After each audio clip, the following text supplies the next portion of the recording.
परेशानियां इस तरह की हैं कि कोरोना से लड़ने के लिए पैसा नहीं है, अस्पताल नहीं है, तमाम तरह की दिक्कतें हैं।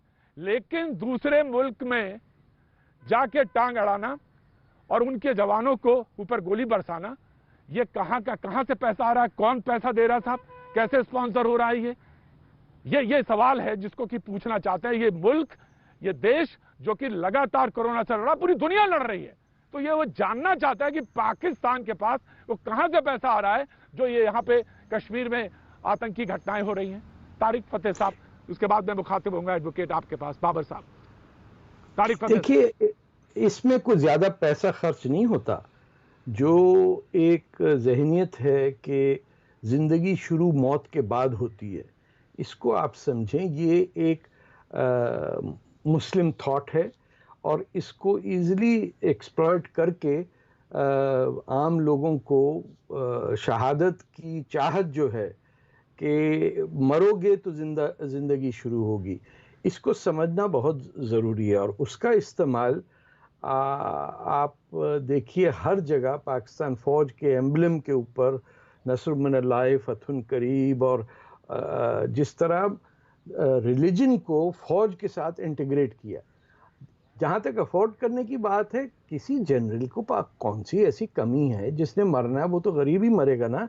और गरीब को समझा दिया आपने कि भाई तू तो जाके हिंदू को मार, और तुम्हारा फ़र्ज़ है कि तुम हिंदुस्तान को तबाह करो, वरना रोज़े क़यामत नहीं आएगी और तुम्हारी जो ज़िंदगी है असल वो शुरू भी नहीं होगी। तो इसको समझना, एनालाइज करना बग़ैर किसी हेट्रेड के बड़ा मुश्किल हो जाता है, क्योंकि आप एक वबा से डील कर रहे हैं इस वक्त। आपके कोरोना वायरस तो है ही है, दूसरी जो सबुक्तजीन से और महमूद गजनवी से लेके आज तक वबा चल रही है, उसको आज तक मेन स्ट्रीम इंडिया समझ नहीं पाया कि ये क्या है, ये क्यों ऐसी सोच है कि लोग अपने आप को मौत के घाट उतारने के लिए बड़े तैयार से होते हैं। दूसरी जगहों पे भी देखा हमने, तामिल इलाम में देखा है, जापानीज़ हाराकिरी पायलट्स को देखा है।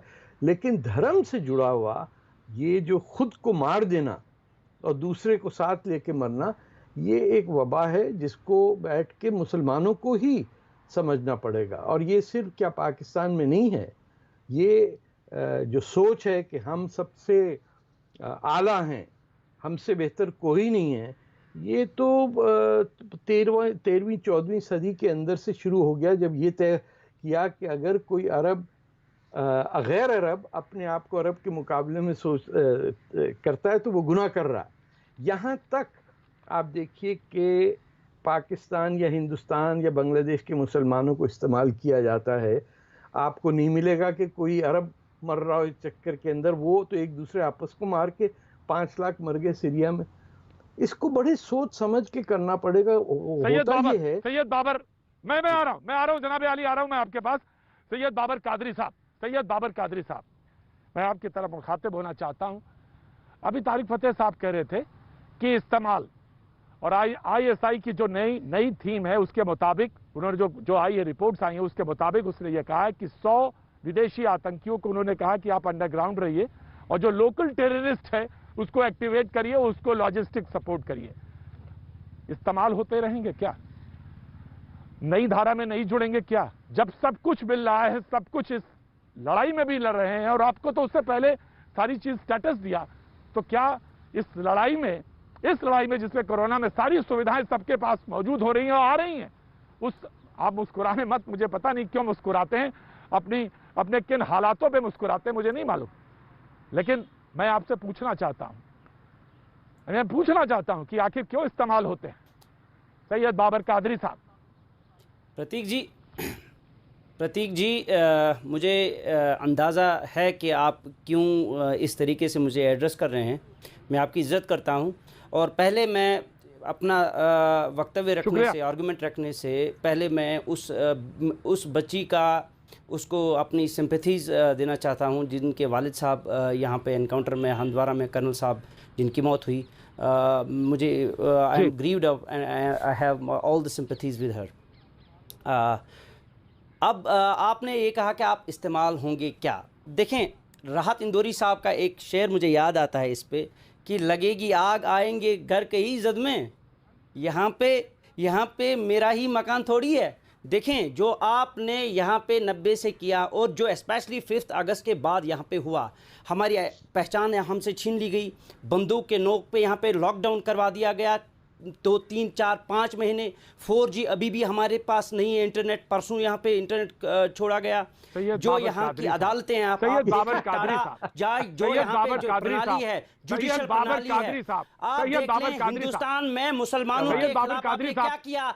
आपने तो पाकिस्तान छोड़े हैं, बाबर कादरी साहब वर्ल्ड को अपना दुश्मन बना रखा है। मैं बड़ा एहतराम करता हूं अपने पैनलिस्ट का और अपने पैनलिस्ट की बड़ी इज्जत करता हूं, दिस इज वेरी अनफॉर्चुनेट। और मेरी यही खूबी है कि मैंने कभी किसी को, अपने पैनलिस्ट को, अपने मेहमानों को कभी कुछ नहीं कहा। क्या मैंने कोई, अगर किसी ने कुछ बोला तो मैं उसके खिलाफ लड़ गया। यहाँ पे लेकिन बाबर कादरी साहब आज एक बात सुनिएगा, पहचान नहीं छीनी बाबर गई। कादरी साहब आज एक बात सुनिएगा, हिंदू मुस्लिम नैरेटिव बनाया गया हिंदुस्तान में, क्या ये लिंचिंग नहीं हुई, क्या मुसलमानों को टारगेट नहीं बनाया गया, क्या कोरोना को भी मुसलमान नहीं बनाया गया। शराबी आपके लिए ठीक है, मुसलमान को टारगेट बनाओ, ये आपका माइंडसेट है। तो कश्मीर में कहां से आ गए मुसलमान? बाबर कादरी ये तो साहब, पंडितों का केस था। ये तो हिंदू मुस्लिम नैरेटिव की बुनियाद पे ही चलाया गया। आप मुझे बताएं किन बुनियादों पे जम्मू कश्मीर में आपने ये जो सियासी ऑपरेशन स्टार्ट किया, किन बुनियादों पे किया? भाई सैयद कहां से आगे? कश्मीर में हो रहा है ना, किन? अरे और क्या? आप तो सैयद हैं अरब, आप वहां क्या बैठे ये तारीफ देखें, ये अपने मुल्क का नहीं हुआ, तारीख